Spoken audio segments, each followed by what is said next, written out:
السلام علیکم ورحمۃ اللہ وبرکاتہ۔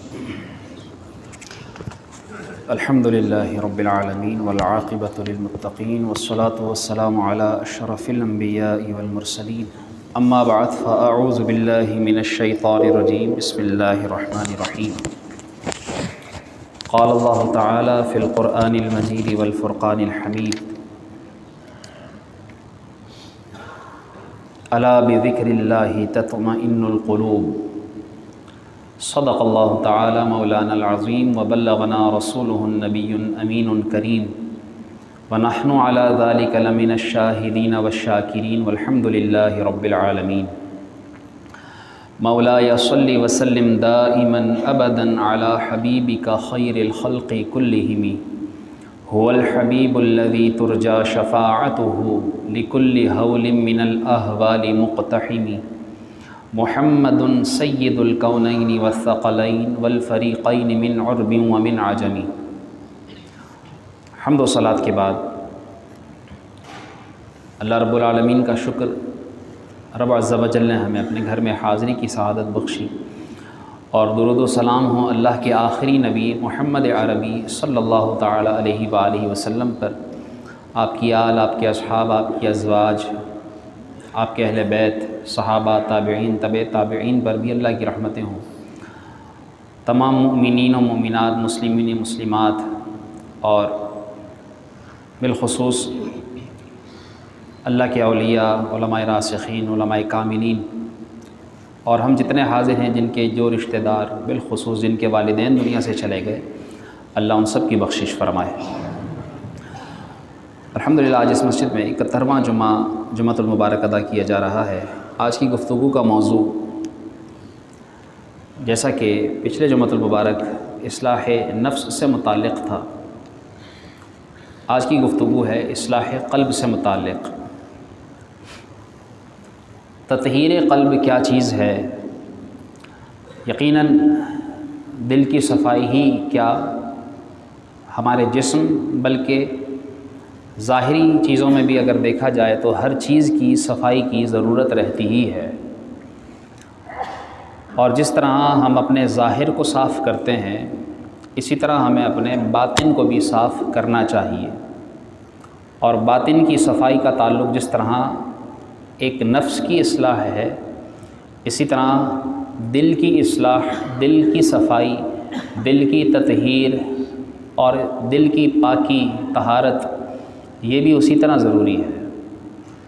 جس طرح آئینہ دیکھنے کی دعا بیان کی گئی، اللہم کما حسنت خلقی، یا اللہ تو نے جس طرح مجھے میرے ظاہر کو حسین بنایا ہے، فحسن خلقی، تو یا اللہ اسی طرح میرے اخلاق کو بھی، میرے باطن کو بھی اچھا کر دے، ستھرا کر دے۔ آئینے میں دیکھتے ہوئے یہ دعا کرنی چاہیے۔ اور ہم جس طرح اپنے ظاہر کی صفائی کا اہتمام کرتے ہیں، اپنا ظاہر اچھا دکھاتے ہیں، صاف ستھرا رکھتے ہیں، اسی طرح ہمیں اپنا باطن بھی ستھرا رکھنے کی کوشش کرنی چاہیے۔ اور باطن میں ہمارے جسمانی اعضاء میں، بلکہ ظاہری اعضاء ہوں یا باطنی، سب سے اہم ترین ہمارے جسم کا عضو وہ ہمارا دل ہے۔ آپ صلی اللہ تعالیٰ علیہ وآلہ وسلم نے اسے اس پورے جسم کی بادشاہت کا سلطان قرار دیا ہے کہ تمہارے اعضاء یہ رعایا ہیں، اور اس رعایا پر حکومت کرنے والا یہ تمہارا دل ہے۔ اس لیے آپ صلی اللہ تعالیٰ علیہ وآلہ وسلم نے جہاں پیٹ کی حفاظت، یعنی اس پیٹ میں ہم کیا ڈال رہے ہیں، حلال یا حرام، ایسے ہی آنکھوں کی حفاظت، کانوں کی حفاظت، زبان کی حفاظت کا جہاں بیان کیا، نہ صرف آپ صلی اللہ علیہ وسلم نے بلکہ قرآن کریم کے اندر جگہ جگہ فرمایا گیا، ان البصر والسمع والفؤاد کل اولئک کان عنہ مسئولا، کہ بے شک آنکھ، کان اور دل ان سب سے سوال ہوگا، ان سے پوچھا جائے گا۔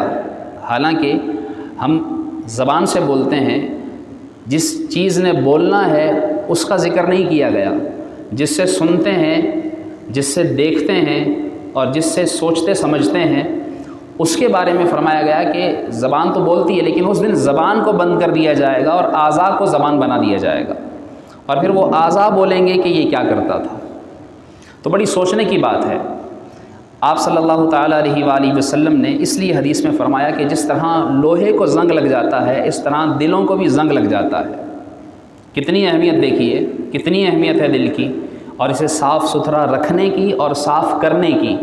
اگر کسی کا دل صاف ہے تو اسے صاف رکھے، اسے گندہ ہونے نہ دے، اور اگر کسی کا دل گندہ ہو چکا اور اسے کیا پتہ کہ گندہ ہو چکا، اور پھر اگر معلوم ہو جائے یا معلوم کرنے کی کوشش کرے تو پھر اپنے گندے دل کو صاف کرنے کی کوشش کرے۔ آپ نے فرمایا جس طرح لوہے کو زنگ لگ جاتا ہے اس طرح دلوں کو بھی زنگ لگ جاتا ہے، اور لوہے کا زنگ اتارنے کا طریقہ بیان کیا گیا کہ اسے سیکل کیا جاتا ہے، اسے رگڑا جاتا ہے، اس پر ریگ مال لگایا جاتا ہے، اسے مختلف طریقوں سے صاف کیا جاتا ہے، چھری پر زنگ لگ جائے، تلواروں پر پہلے زنگ لگ جاتا تھا۔ اس طرح دل کا زنگ اتارنے کا طریقہ آپ صلی اللہ علیہ وسلم نے ارشاد فرمایا کہ کثرت سے قرآن کی تلاوت اور اپنی موت کو کثرت سے یاد کرنے سے دل کا زنگ دور ہوتا ہے۔ اب ہم اپنے دلوں کی کتنی صفائی کرتے ہیں اور ہمارا دل کتنا پاک ہے یا ہمارا دل گندہ ہے، یہ ہمیں کتنا معلوم ہے، یہ ہمیں سوچنا ہے۔ یہ ہمیں اپنے دل کی اصلاح کی بھی کرنے کی کوشش کرنی ہے۔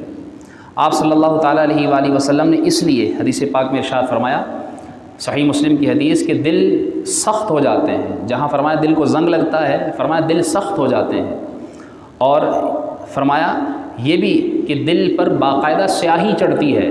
جب انسان گناہ کرتا ہے تو اس کے دل پر سیاہ نقطہ لگا دیا جاتا ہے، اور وہ گناہ کرتا رہتا ہے، اور اگر نیکی کر کے اس نقطے کو نہ دھوئے تو پھر اس کا دل کالا ہوتا رہتا ہے، یہاں کہ اس کا پورا دل سیاہ ہو جاتا ہے۔ اور روایات میں فرمایا گیا کہ حتیٰ کہ انسان کا پورا دل غلاف بند کر دیا جاتا ہے، اس کے دل پر غلاف چڑھا دیا جاتا ہے۔ اس کا دل سیاہ جب پورا دل کالا ہو گیا تو پھر فرمایا گیا کہ پھر اس کے لیے اصلاح کی بات بھی کی جائے تو اس کو اچھی نہیں لگتی، اس کو ماننا تو دور کی بات، اس کو اچھی ہی نہیں لگتی کہ یہ مجھے کون ہوتا ہے سمجھانے والا، یہ مجھے کیوں سمجھا رہا ہے۔ پھر وہ کوئی بھی ہو، بچہ ہو، بڑا ہو، خاص طور پر جب عاقل بالغ اس کو کوئی اچھی بات سمجھائی جائے تو اسے بجائے سمجھنے کے اسے وہ بری لگنے لگتی ہے، اور وہ اس کا دل نصیحت قبول نہیں کرتا۔ جس طرح کافروں کے بارے میں کہ جب ان کو ایمان کی بات کی جاتی تھی تو وہ یہ کہتے کہ یہ ہم کیوں مانیں۔ اللہ تعالیٰ نے ان کے بارے میں بیان کر دیا کہ فی قلوبہم مرض، ان کے دلوں میں مرض ہے، بیماری ہے ان کے دلوں میں، اور فرمایا گیا غشاوہ، ان کے دلوں کے اوپر غلاف چڑھا ہوا ہے، اور پھر وہ حق بات کو سنتے نہیں، قبول نہیں کرتے۔ آپ صلی اللہ تعالیٰ علیہ وآلہ وسلم نے یہاں تک بیان فرمایا کہ دل بھی اندھے ہو جاتے ہیں، دل دیکھنا بند کر دیتے ہیں، دیکھتی ہماری آنکھیں ہیں، لیکن حق بات کو جب دل قبول نہ کرے تو وہ ایسے ہے کہ جیسے وہ اندھی آنکھ ہے اور وہ حق کو دیکھنے سے قاصر ہے، حق کو قبول نہیں کر رہا۔ آپ صلی اللہ علیہ وسلم نے یہ بھی بیان فرمایا کہ دل انسان کا ایک صحرا میں پڑے ہوئے پتے کی مانند ہے۔ دل کو قلب کہا جاتا ہے، قلب کہتے ہیں پلٹنے کو۔ تو فرمایا کہ جب دائیں ہوا آتی ہے تو اسے پلٹ دیتی ہے، بائیں سے ہوا آتی ہے تو اسے پلٹ دیتی ہے۔ فرمایا اسی طرح انسان کا دل بھی یہ بھی الٹ پلٹ ہوتا رہتا ہے، کبھی نیکی کی طرف، کبھی برائی کی طرف، کبھی نیکی کی طرف، کبھی برائی کی طرف، کبھی اچھائی، کبھی برائی۔ اس طرح فرمایا کہ تمہارا دل پلٹتا رہتا ہے، تم اس دل کی حفاظت کرو۔ کتنی زیادہ حفاظت کی تلقین کی گئی۔ علماء نے قرآن کریم کی آیات کے ذریعے باقاعدہ دلوں کی اقسام ذکر فرمائی ہیں۔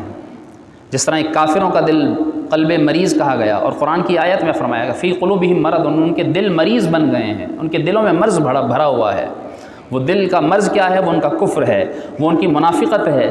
کتنے ایسے لوگ ہیں کہ جو اب بھی ایمان قبول نہ کر کے اپنے دل کو مریض بنائے ہوئے ہیں کفر کے مرض سے، اور کتنے دل ایسے ہیں کہ جن کے دل منافق ہیں، وہ نفاق کا مرض اپنے دلوں پر لگائے ہوئے ہیں۔ اسی طرح قلب کی سختی کو اللہ تبارک و تعالیٰ نے قرآن کریم میں پتھر سے بھی زیادہ سخت قرار دیا گیا۔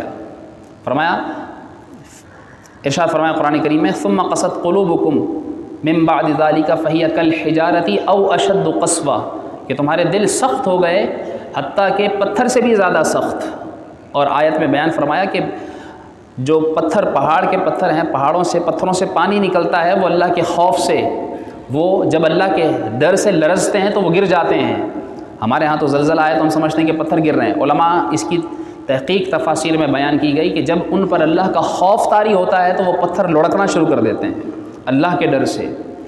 لیکن انسان کا دل بسا اوقات اس پتھر سے بھی سخت ہو جاتا ہے کہ جو نہ اللہ کے خوف سے لرزتا ہے اور نہ اس کے دل میں اللہ کا ایسا ڈر آتا ہے کہ اس کی آنکھوں سے آنسو جاری ہوں۔ اس لیے فرمایا گیا کہ اس کا دل پتھر سے بھی زیادہ سخت ہو جاتا ہے کہ کبھی وہ اللہ کی طرف سے قرآن کریم کے اندر بیان کی گئی آیات، ان وعیدات کو سننے کے باوجود اس کا دل کانپتا نہیں ہے۔ قرآن کریم کے اندر ہی گناہ آلود دل کی قسم بھی بیان کی گئی ہے، فَإِنَّهُ آثِمٌ قَلْبُهُ، کہ جب کوئی گواہی چھپاتا ہے تو اس کا دل گناہ آلود ہو چکا ہے، اس کے دل کو ٹیڑھا بیان کیا گیا۔ فَأَمَّا الَّذِينَ فِي قُلُوبِهِمْ زَيْغٌ، ایسے لوگ بھی ہیں جن کے دل ٹیڑھے ہو چکے ہیں، ان کے دل سیدھے نہیں ہیں۔ قرآن کریم کے اندر بیکار دل بھی بیان کیا گیا، لَهُمْ قُلُوبٌ لَا يَفْقَهُونَ بِهَا، ایسے لوگ بھی ہیں کہ جن کے دل ایسے ہیں جن دلوں سے وہ سمجھتے کچھ نہیں ہیں، جن دلوں سے وہ ہدایت کچھ نہیں لیتے، راہ حق کو پہچاننے کی کوشش نہیں کرتے۔ حتیٰ کہ فرمایا نطبع علی قلوب المعتدین، جو سرکش ہو جاتے ہیں تو پھر ہم ان کے دلوں کو لپیٹ دیتے ہیں، ان کے دل لپیٹ کر بند کر دیے جاتے ہیں، پھر وہ کسی کام کے نہیں رہتے۔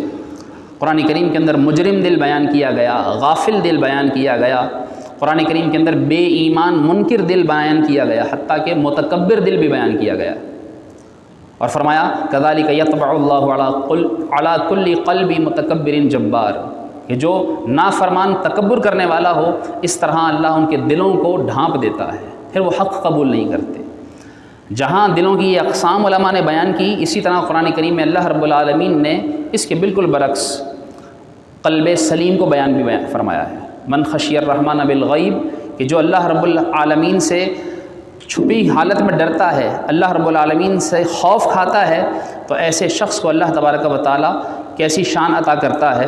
فرمایا من خشی الرحمن بالغیب وجاء بقلب منیب، اللہ رب العالمین کی بارگاہ میں ڈرے ہوئے دل کے ساتھ حاضر ہوگا۔ فرمایا لا ينفع مال ولا بنون، جب قیامت کے دن لوگ آئیں گے تو اللہ کی بارگاہ میں جب حاضر ہوں گے تو ان کے نہ بیٹے کام آئیں گے نہ ان کے مال کام آئے گا، الا من اتى اللہ بقلب سلیم، ہاں جو دل سلامت لے کر آئے گا وہ اللہ کی بارگاہ میں کامیاب ہوگا۔ تو ہم اپنے دلوں پر غور کریں کہ ہمارے پاس دل کیسے ہیں، جس طرح تفصیل سے یہ اتنی اقسام علماء نے بیان کی کہ مریض دل، آلودہ گناہ دل، ٹیڑھے دل، متکبر دل، کفر والا دل، نہ سمجھنے والا دل، زنگ آلود دل، اسی طرح اس کے بالکل برعکس سلامتی والا دل، اللہ کے خوف سے لرزنے والا دل، ہدایت یافتہ دل، اللہ کی رضا میں راضی رہنے والا دل، مطمئن دل۔ الا بذکر اللہ تطمئن القلوب، سن لو اور غور کر لو کہ بے شک اللہ کی یاد میں ہی دلوں کا چین ہے۔ تو قلب مطمئنہ بھی علماء نے بیان کیا۔ اب ہم یہ دیکھیں، علماء نے تفصیل یہ بھی بیان کی کہ قلب کے ایک طرف دائیں طرف اللہ رب العالمین نے روح کا خاصہ رکھا ہے، اور قلب کے بائیں طرف اللہ رب العالمین نے نفس کا خاصہ رکھا ہے۔ روح اسے اچھے کاموں کی طرف کھینچتی ہے کہ دل اس کی طرف مائل ہو، اور نفس اسے برے کاموں کی طرف کھینچتا ہے، جسے نفس امارہ کہا گیا، ان النفس لامارۃ بالسوء، کہ بے شک نفس وہ برائی کا حکم دینے والا ہے۔ نفس لوامہ بھی بیان کیا گیا، اور پھر نفس مطمئنہ بھی بیان کیا گیا۔ تو اس طرح یہ نفس اور روح کی جنگ جاری رہتی ہے، حتیٰ کہ اس کا دل کب کس طرف مائل ہو۔ جب وہ نفس کی طرف مائل ہوتا ہے تو برائی، اور یہاں تک کہ پھر وہ جانوروں سے بھی بدتر ہو جاتا ہے۔ اور اگر اس کا یہ دل روح کی طرف مائل ہو اور اچھائی کو حاصل کرے، اچھائی پر لگا رہے، اچھائی کو اپنانا شروع کر دے، تو اللہ رب العالمین پر اس کے نفس کو نفس مطمئنہ قرار دے دیتا ہے اور اچھائی کی طرف جاتا ہے، اور پھر اس کے اندر ایسی صفات آ جاتی ہیں کہ وہ فرشتوں سے بھی افضل ہو جاتا ہے۔ اب ہم غور کریں کہ ہمارا دل کس طرف مائل ہے، برائی کی طرف یا اچھائی کی طرف، روح کی طرف یا نفس کی طرف۔ علماء بیان کرتے ہیں کہ اپنے دل کو پاک ستھرا صاف کرنے اور قلب سلیم پانے کے جس طرح بہت سارے طریقے ہیں، جس طرح صفائی کے بہت سے طریقے ہوتے ہیں، کبھی پانی سے صفائی کی جاتی ہے، کبھی کپڑے سے صفائی کی جاتی ہے، اسی طرح دل کو بھی صاف کیا جاتا ہے۔ اور ان بہت سارے طریقوں میں سے ایک بنیادی ترین طریقہ دل کو پاک ستھرا کرنے کا وہ ہے اللہ کی بارگاہ میں توبہ کرنا، کہ انسان اپنے گناہ سے توبہ کرے۔ جب بھی گناہ ہو جائے، جس طرح فرمایا گیا ہے کہ گناہ کرتا ہے تو اس کے دل پر سیاہ نقطہ لگتا ہے، تو توبہ کرے۔ جیسے توبہ کرے گا، ایک ہے تطہیر، ایک ہے تطہر۔ عربی جاننے والے سمجھ سکتے ہیں کہ تطہیر کہتے ہیں دوسرے کو صفائی دینا، اور تطہر ہے خود پاک ہونا، خود پاکی کا حاصل کرنا۔ تو اللہ رب العالمین نے قرآن کریم میں فرمایا ان اللہ یحب التوابین و یحب المتطہرین، کہ بے شک جو توبہ کرنے والے ہیں ان کو بھی، اور جو اپنے دل کو خود صاف کرنے والے ہیں ان کو بھی اللہ تبارک و تعالیٰ محبت کی نگاہ سے دیکھتا ہے، اللہ ان سے محبت فرماتا ہے۔ بے شمار واقعات توبہ کرنے والوں کے کتابوں میں لکھے ہوئے ہیں، اور کیسے کیسے گناہوں سے، یعنی بڑے بڑے گناہ، زنا، شراب، بدکاری، چوری، سود خوری، شراب پینے سے، قتل کرنے جیسے گناہوں سے لوگوں نے توبہ کی، اور ان کی توبہ بھی ایسی مشہور ہوئی کہ بعد کے لوگ ان کی توبہ پر بھی رشک کرتے ہیں۔ حبیب اعجمی بہت بڑے اللہ کے ولی گزرے، روایتوں میں آتا ہے کہ یہ بہت بڑے سود خور تھے اور لوگوں سے سود لیا کرتے تھے۔ آج بھی ایک تعداد ہے جو سود لیتی دیتی، سود کا کاروبار کرتے ہیں لوگ۔ سود حرام کام ہے اور قرآن کریم میں اس کی مذمت بیان کی گئی ہے، اور یہ جہنم میں لے جانے والا کام ہے۔ سود خور کبھی بھی پنپ نہیں سکتا، وہ ہمیشہ ہمیشہ پریشانی کا شکار رہتا ہے۔ تو یہ سود خور تھے، دل بے چین رہتا تھا، یہاں تک کہ گھر میں آئے اور زوجہ کو کہا کہ کچھ پکانے کے لیے، کہنے لگی کچھ نہیں ہے۔ جس کو سود دے رکھا تھا اس سے لینے گئے، اس نے کہا کچھ نہیں ہے۔ اس نے بدلے میں سری دی پکانے کے لیے کہ یہ تم سود کے بدلے مجھ سے یہ گوشت لے جاؤ جو میں نے رقم دینی ہے۔ کہتے ہیں کہ یہ گھر میں لائے، زوجہ کو تھی، انہوں نے پکانے کے لیے دیگچی میں چڑھائی، وہ سالن خون بن گیا۔ انہیں جھٹکا لگا کہ اللہ رب العالمین کہیں مجھ سے ناراض تو نہیں کہ میں سود کی رقم سے یا سود کے بدلے یہ کھانا پکانا کر رہا ہوں۔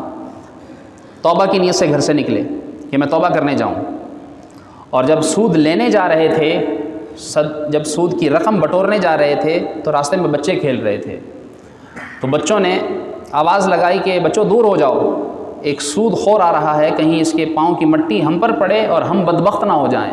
پھر جھٹکا لگا دل پر کہ بچے بھی مجھ سے نفرت کرتے ہیں۔ لیکن پھر اس وقت جب دل کا سچا جذبہ لے کر نکلے، اللہ کے کسی نیک بندے کے پاس جانے لگے کہ میں ان کے پاس جاؤں، ان کے ہاتھ پر ہاتھ رکھ کر توبہ کروں۔ جب گئے، سچی توبہ کی اور پھر پلٹے، تو اللہ رب العالمین نے توبہ کا کیسا انعام دیا کہ دیکھیے جب بندہ توبہ کرتا ہے تو اللہ اس کے دل کو بھی صاف کر دیتا ہے اور اس کی محبت دوسروں کے دلوں میں بھی ڈال دیتا ہے۔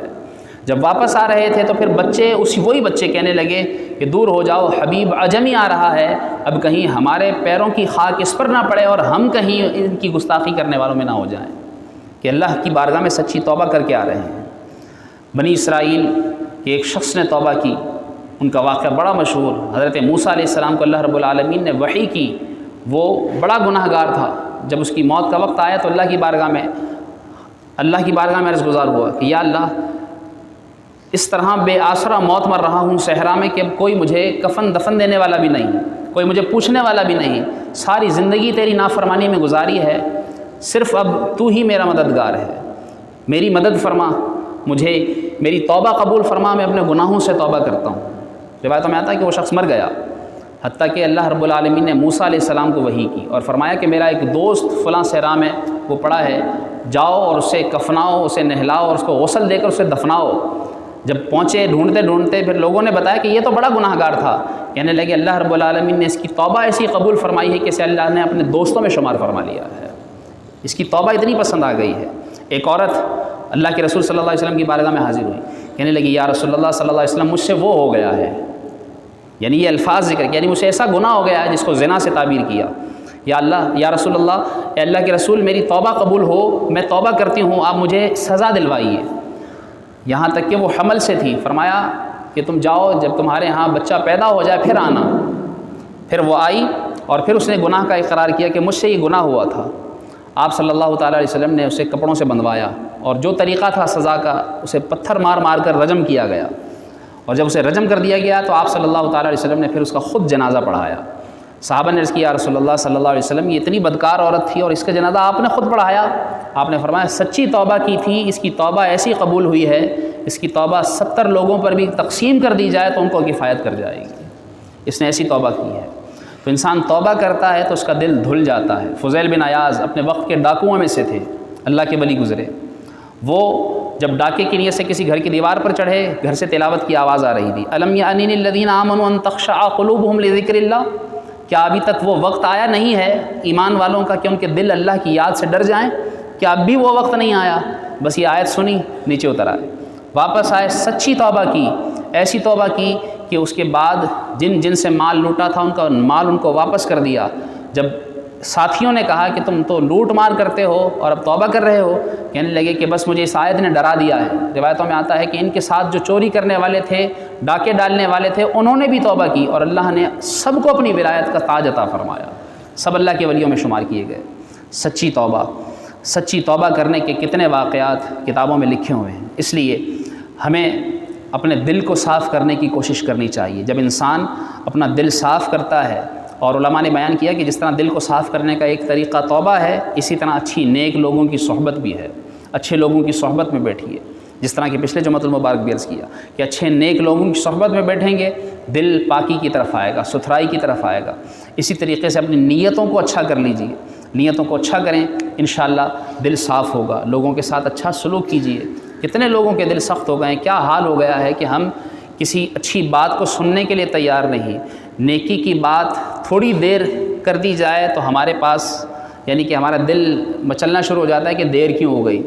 اگر کسی جگہ ہمیں کوئی اچھی بات بتانے کے لیے بلایا جائے تو ہم کہتے ہیں کہ وہاں کیوں جائیں، لیکن اگر ہمیں انٹرٹینمنٹ کے لیے بلایا جائے، کچھ دکھانے کے لیے بلایا جائے تو فوراً پہنچ جاتے ہیں، دعوت پہ بلایا جائے تو چلے جاتے ہیں، لیکن اچھی بات کی طرف بلایا جائے تو ہم نہیں جاتے۔ ہم اپنے دلوں پر غور کریں کہ ہمارے دل کہیں ٹیڑھے تو نہیں ہو گئے، کہیں اللہ کی یاد سے ایسے غافل تو نہیں ہو گئے کہ اس کے اوپر اللہ کا ذکر اس کے اوپر کوئی اثر نہیں کرتا۔ قرآن کریم کے اندر تو فرمایا گیا وَإِذَا ذُكِرَ اللَّهُ، جب اللہ رب العالمین کا ذکر کیا جاتا ہے، وَجِلَتْ قُلُوبُهُمْ، تو ان کے دل اللہ کے خوف سے کانپنے لگتے ہیں۔ ہمارے دل کتنے کانپتے ہیں، کتنے ایکسیڈنٹس دیکھتے ہیں، ہمارا دل نہیں ڈرتا۔ کتنے واقعات ہمارے سامنے کیسے واقعات ہو جاتے ہیں، ہم عبرت نہیں پکڑتے ہیں، ہمارا دل بے خوف ہو چکا، ہم یہ سمجھتے ہیں کہ ہم نے مرنا نہیں ہے، اللہ کی بارگاہ میں جانا نہیں ہے، ہم برائیاں کرتے ہیں، برائیوں کا ہم نے بدلہ چکانا نہیں ہے، ہم نے اللہ کو حساب نہیں دینا ہے، شاید ہم یہ سوچتے ہیں۔ خدا را اپنے دلوں کو ضرور دیکھیے، دلوں کو ضرور ٹٹولیے، دل کی اصلاح کیجیے، دل کو صاف کیجیے، اپنے دلوں سے مسلمانوں کا بغض، کینہ، عداوت نکال دیجیے، ختم کر دیجیے اس طرح کی ساری چیزیں۔ پھر اپنے دل کو صاف کرنے کے بعد، صاف کرنے کے لیے توبہ کیجیے اپنے گناہوں سے۔ ٹھیک ہے جو گناہ ہوا اس سے توبہ کیجیے، توبہ کے بعد پھر اس گناہ سے بچیے، نماز کی پابندی کیجیے، خلوص نیت اختیار کیجیے، اخلاص کے ساتھ اللہ کی بارگاہ میں اعمال بجا لائیے، اچھے لوگوں کی صحبت میں بیٹھیے، انشاءاللہ دل صاف ہوگا۔ اللہ رب العالمین ہم سب کو عمل کرنے کی توفیق عطا فرمائے، اپنا دل مسلمانوں کے بغض و کینے سے صاف رکھنے کی توفیق عطا فرمائے، آمین۔ سنت ادا فرمائے۔